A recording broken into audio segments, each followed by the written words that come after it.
Welcome to the System Simplified podcast, where we feature top leaders who share stories on how to successfully systemize a business. Now, let's get started with the show.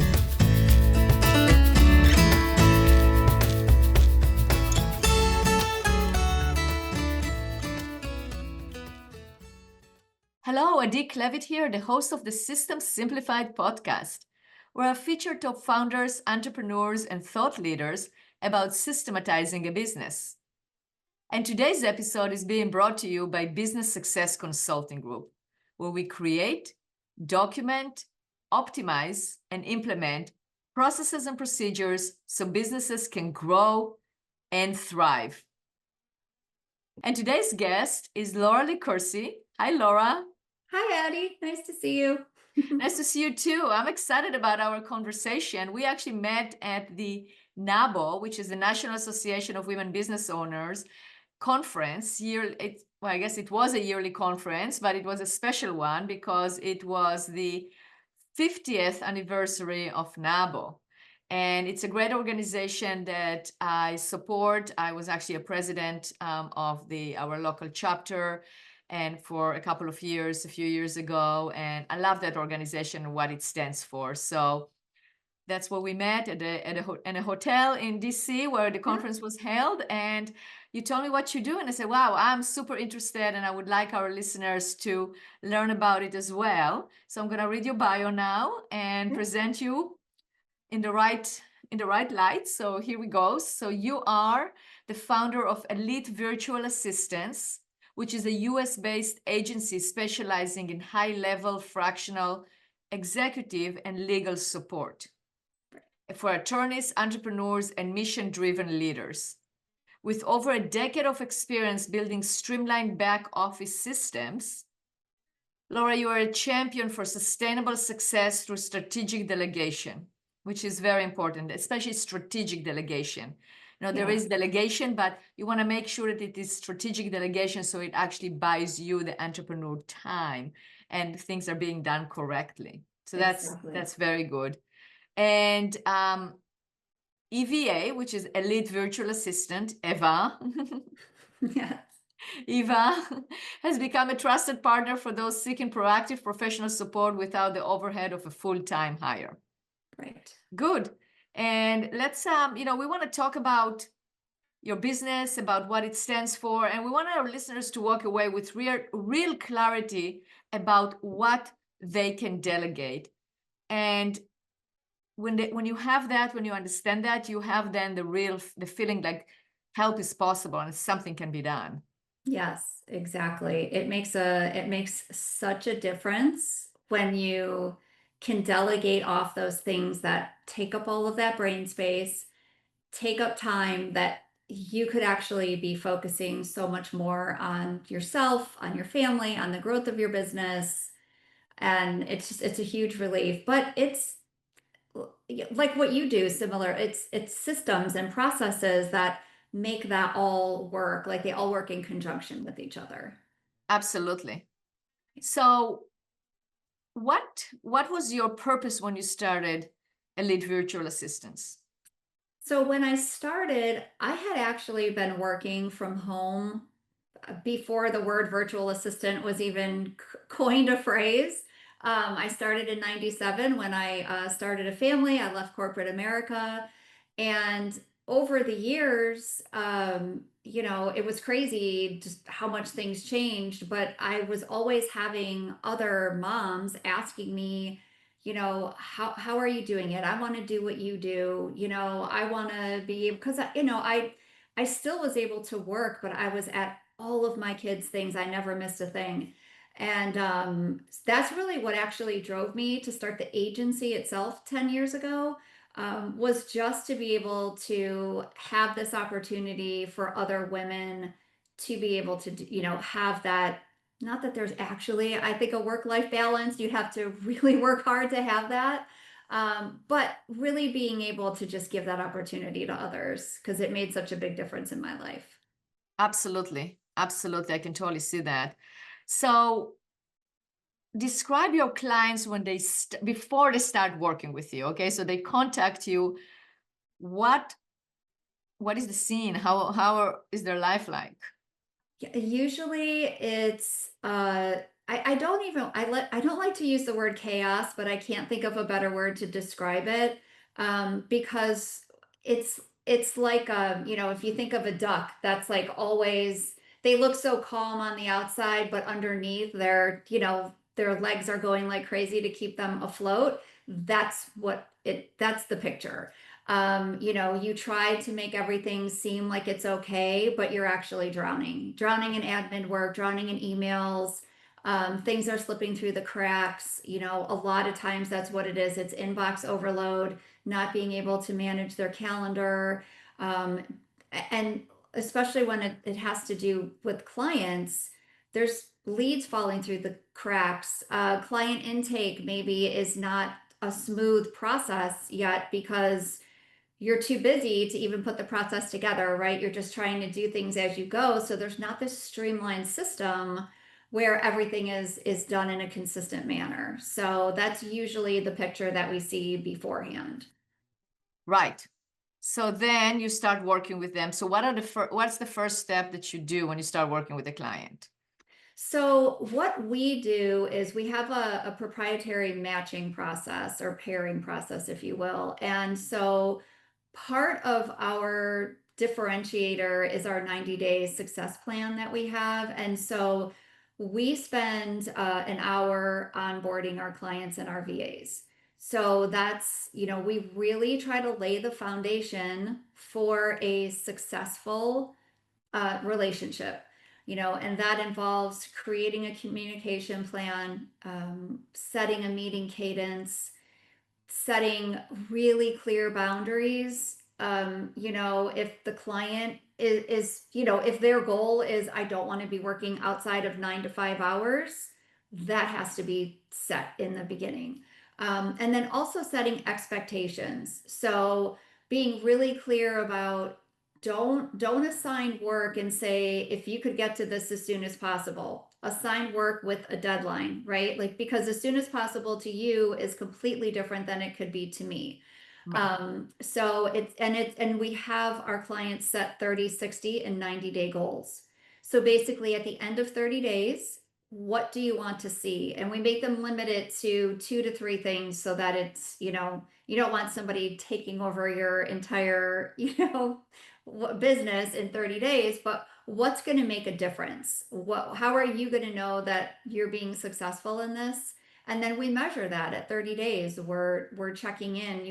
We have a success partner that works with our clients and our VAs the entire time they're with us. So they're checking in at that 30-day mark to say, okay, this was your goal in 30 days. Are we here? If we're not here, why? Like, what's the roadblock? What's happening? And it really does help keep everything on track and keep people accountable for the parts that they're responsible for. And then we do that same thing at the 60 and 90-day mark so that we're measuring to make sure that we're always moving forward.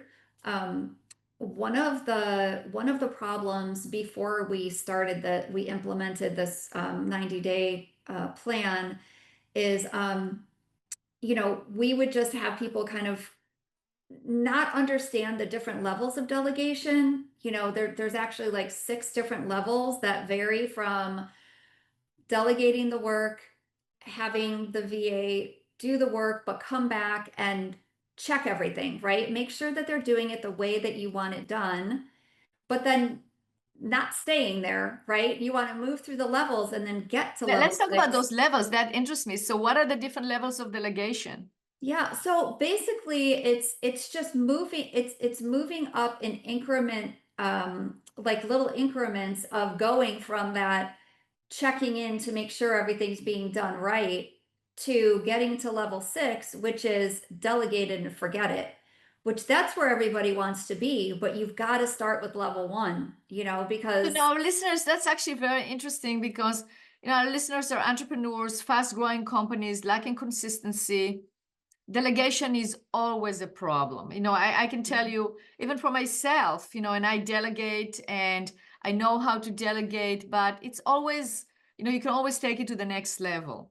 So if yeah. you had to walk somebody, an entrepreneur, a busy entrepreneur, on how to delegate the work, how would you guide them through that? So I always recommend starting with repetitive tasks because if it's a one-off task, there's no sense in teaching somebody how to do something that's not going to happen again. That's a waste of time. So it's starting out with anything that you're doing on a regular basis that is repetitive, whether it's daily or weekly or monthly. And honestly, the daily things are the best things because it helps you to build that relationship faster, to build that trust factor, and to be able to move through those steps quicker.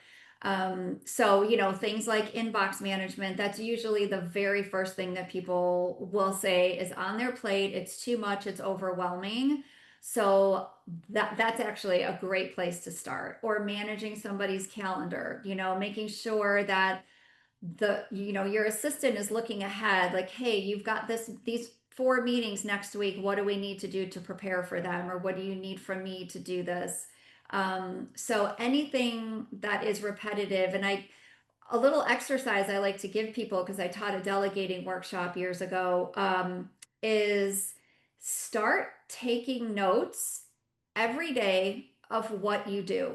Right. And you'll start to see patterns. And a lot of times people are like, oh, that sounds daunting. Like, I don't have time to do that. It could be 10 minutes at the end of the day. Just think back to what you did and write it down.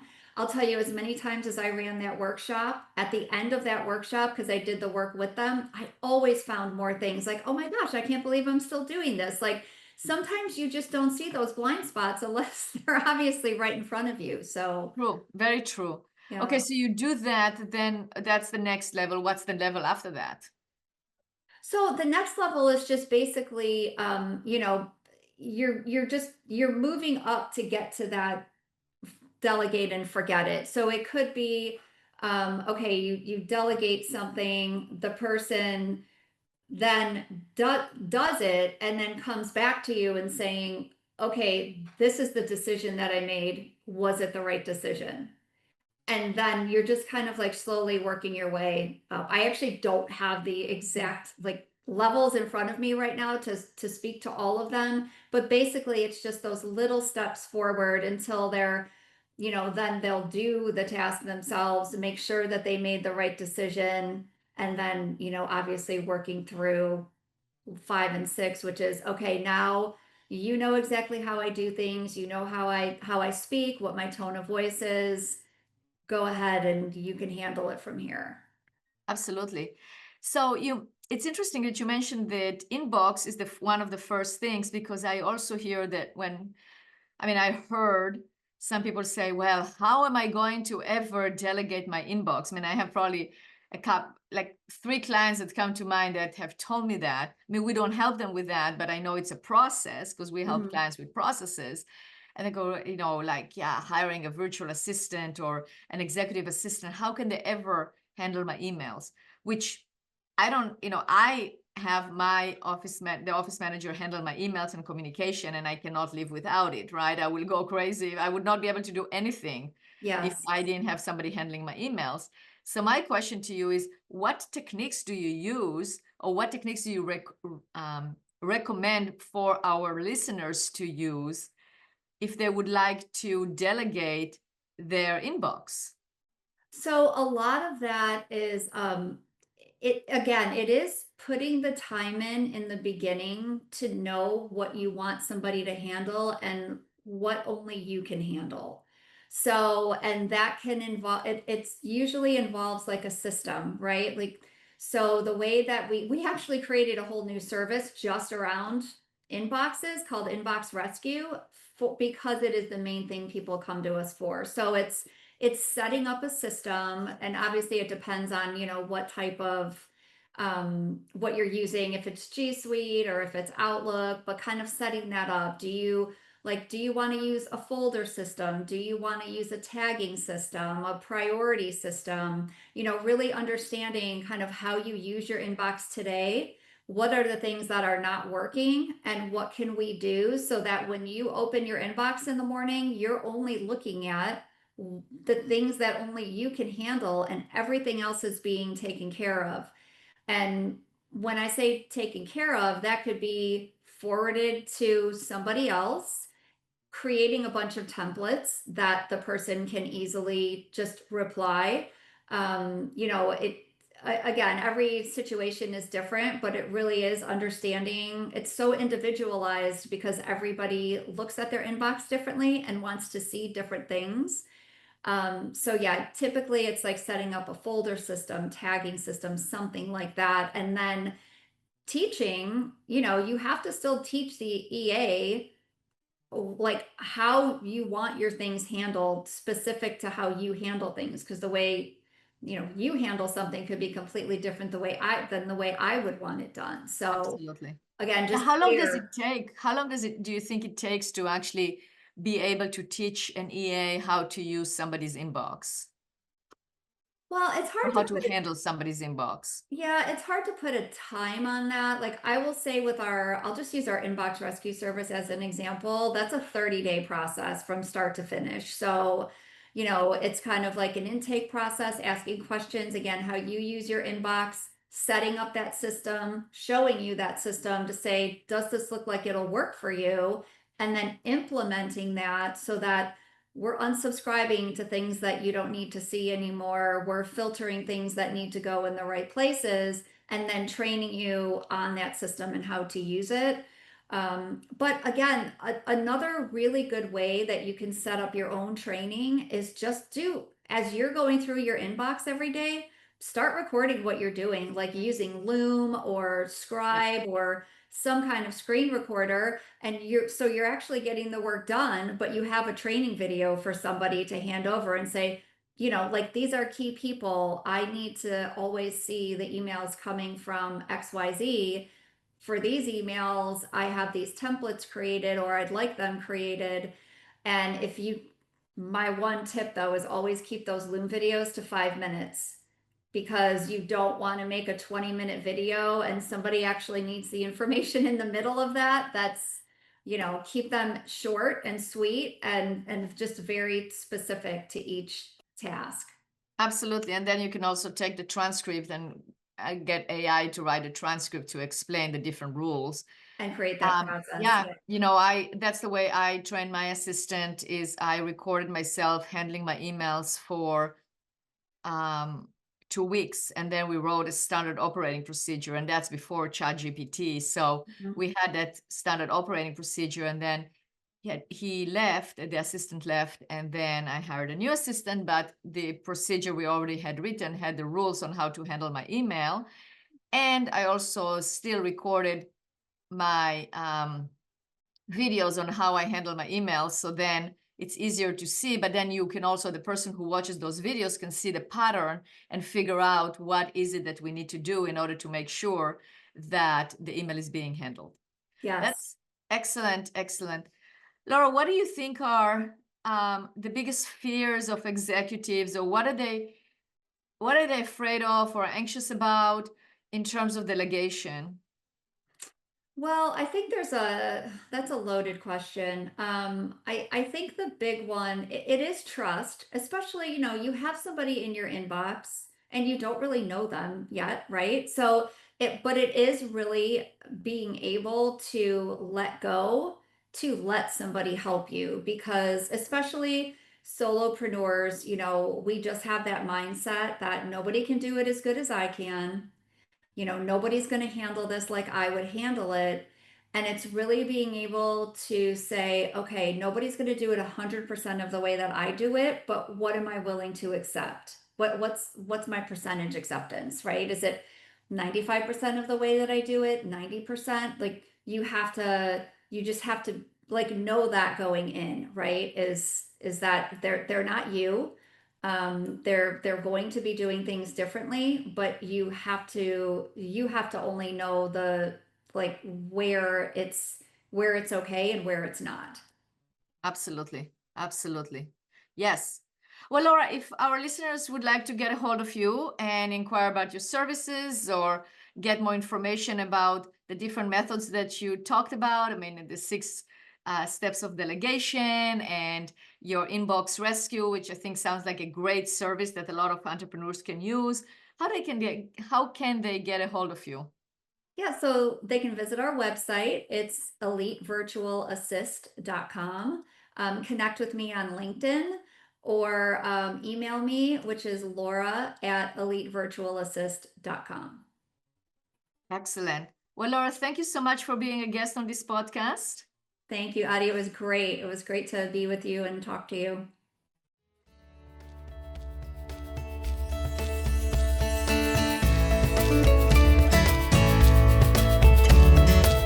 Thanks for listening to the System Simplified podcast. We'll see you again next time, and be sure to click subscribe to get future episodes.